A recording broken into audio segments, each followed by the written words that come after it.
Assalamualaikum warahmatullahi wabarakatuh. Salam sejahtera bagi kita semua. Perkenalkan, saya Salvira Fitrianti dengan NIM 2410912320021. Video ini disusun untuk memenuhi tugas mata kuliah biomedik atau anatomi dan fisiologi yang diampu oleh Dr. Oski Iliandri MKes. Pada video ini, saya akan memaparkan materi anatomi dengan topik sistem aeropoietik. Baik, langsung aja, mari kita mulai pembahasan. Sistem aeropoietik atau disebut juga sistem urinaria yang merupakan sistem organ yang berperan penting dalam menjaga keseimbangan cairan, elektrolit, dan pembuangan limbah dari dalam tubuh.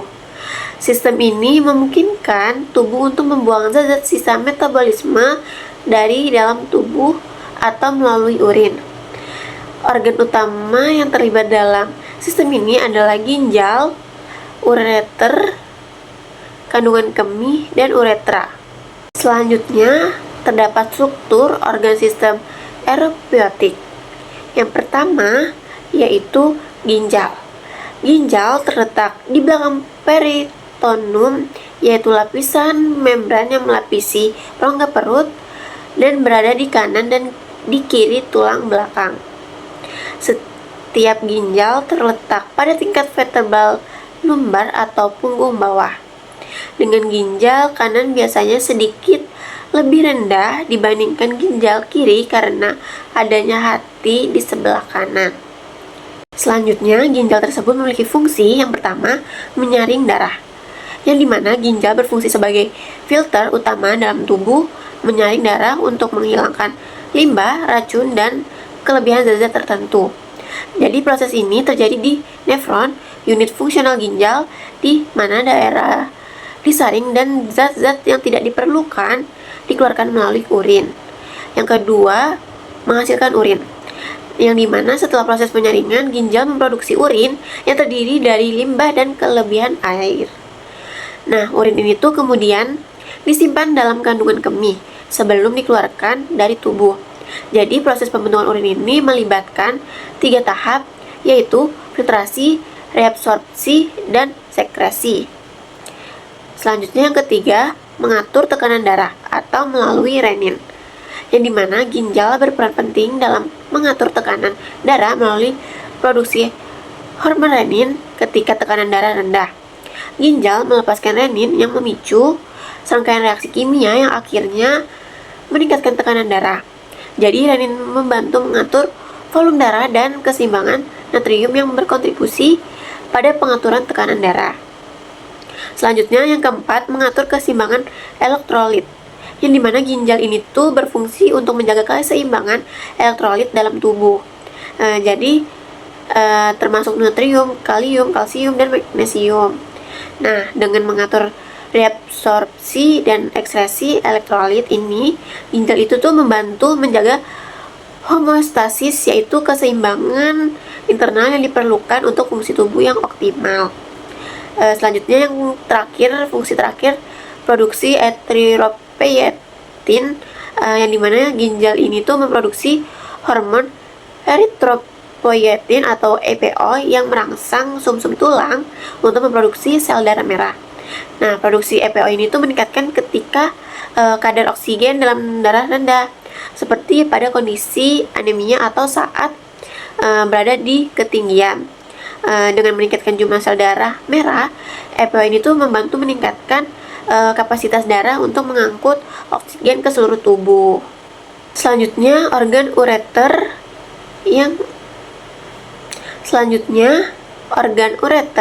merupakan saluran yang berfungsi atau yang menghubungkan ginjal ke kandungan kemih.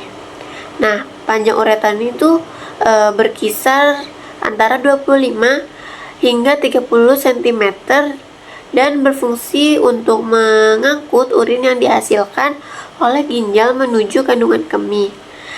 Proses ini tuh mengangkut urin yang dilakukan melalui gerakan peristaltik, yaitu kontraksi otot-otot halus di dinding ureter yang bergerak secara ritmis. Jadi gerakan peristik ini memastikan bahwa urin itu dapat mengalir dengan lancar meskipun terdapat gravitasi atau posisi yang berbeda. Jadi tuh ureter ini tuh juga dilapisi oleh jaringan epitel yang membantu melindungi dindingnya itu dari iritasi yang memungkinkan disebabkan oleh urin. Selanjutnya organ kandungan kemih atau vesika urinaria, yang dimana organ berongga yang berfungsi sebagai tempat penyimpanan urin sebelum dikeluarkan dari tubuh. Jadi dinding kandungan kemih itu terdiri dari otot-otot elastis yang memungkinkan organ ini tuh untuk merenggang dan menampung urin. Jadi kandungan kemih itu dapat menampung sekitar 600 mili urin, meskipun kapasitas ini tuh dapat bervariasi antara individu. Jadi ketika kandungan kemih penuh, reseptor ini tuh mengirimkan sinyal ke otak yang memicu keinginan untuk berkemih. Nah, proses pengeluaran urin itu dari kandungan kemih terjadi melalui kontraksi otot-otot dinding kandungan kemih dan relaksi otot sphincter uretra. Selanjutnya organ uretra yang merupakan saluran akhir dari sistem aeropoietik yang berfungsi untuk mengalirkan urin dari kandungan kemih ke luar tubuh. Jadi tuh panjang uretra tuh bervariasi antara pria dan wanita. Nah, pada pria itu uretra ini memiliki panjang sekitar 20 cm dan berfungsi ganda, yaitu sebagai saluran untuk mengeluarkan urin dan juga sebagai saluran untuk ejakulasi semen selama hubungan seksual. Sedangkan uretra pria ini tuh memiliki beberapa bagian, termasuk uretra prostatik, uretra membranosa, dan uretra spongiosa. Sementara itu pada wanita uretra ini tuh lebih pendek, sekitar 4 cm, dan hanya berfungsi untuk mengalirkan urin. Jadi uretra wanita itu terletak di depan vagina dan berakhir di lubang uretra. Selanjutnya, proses pembentukan urin terdiri dari 3 tahap utama. Jadi yang pertama itu adalah filtrasi, yang dimana terjadi di glomerulus yang merupakan jaringan kapiler kecil di dalam ginjal. Ketika darah mengalir melalui glomerulus ini, tekanan darah itu mendorong cairan dan zat-zat kecil seperti air, garam, glukosa, dan urea yang dapat keluar dari darah dan masuk ke dalam kapsul Bowman, yang dimana Bowman ini tuh merupakan bagian awal dari nefron.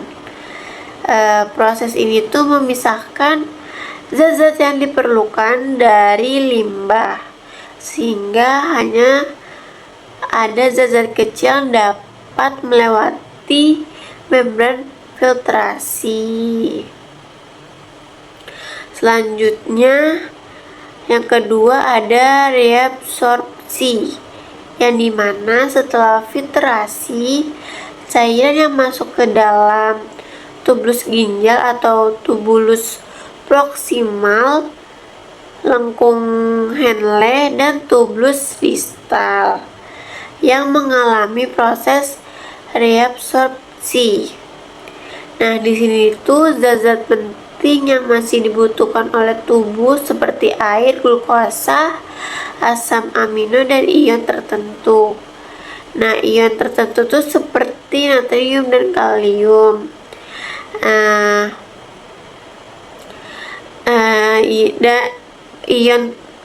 Ion tertentu itu diserap kembali ke dalam aliran darah. Terus proses ini tuh terjadi melalui mekanisme aktif dan pasif, di mana sel-sel di dinding tubulus ginjal mengangkut zat-zat tersebut kembali ke dalam pembuluh darah. Yang ketiga, yang terakhir ini ada sekresi, yang dimana proses zat yang tidak diperlukan atau berlebih seperti ion, misalnya tuh kayak kalium dan hidrogen. Jadi produk limbah dan obat-obatan disekresikan ke dalam tubus ginjal. Jadi proses ini tuh membantu mengatur komposisi kimia darah dan memastikan bahwa zat-zat berbahaya itu tidak diinginkan dapat dikeluarkan dari tubuh. Selanjutnya, sistem aeropotik itu memiliki berbagai fungsi vital dalam tubuh.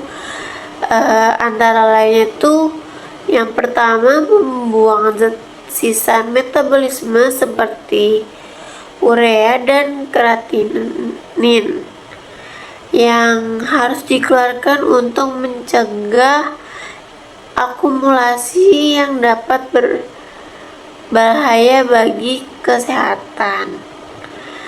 Yang kedua, menjaga keseimbangan cairan dan elektrolit, yang dimana ginjal itu harus mengatur jumlah air dan elektrolit seperti natrium, kalsium, kalium, dan magnesium yang diserap kembali ke dalam darah atau dikeluarkan melalui urin.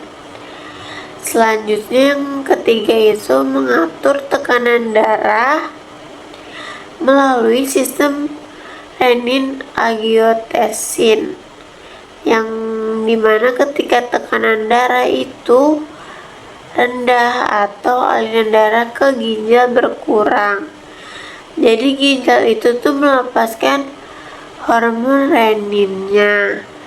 Jadi renin ini tuh memicu serangkaian reaksi yang menghasilkan angiotensin 2 yang menyebabkan penyempitan pembuluh darah dan meningkatkan tekanan darah. Yang keempat, mengatur keseimbangan asam basa darah.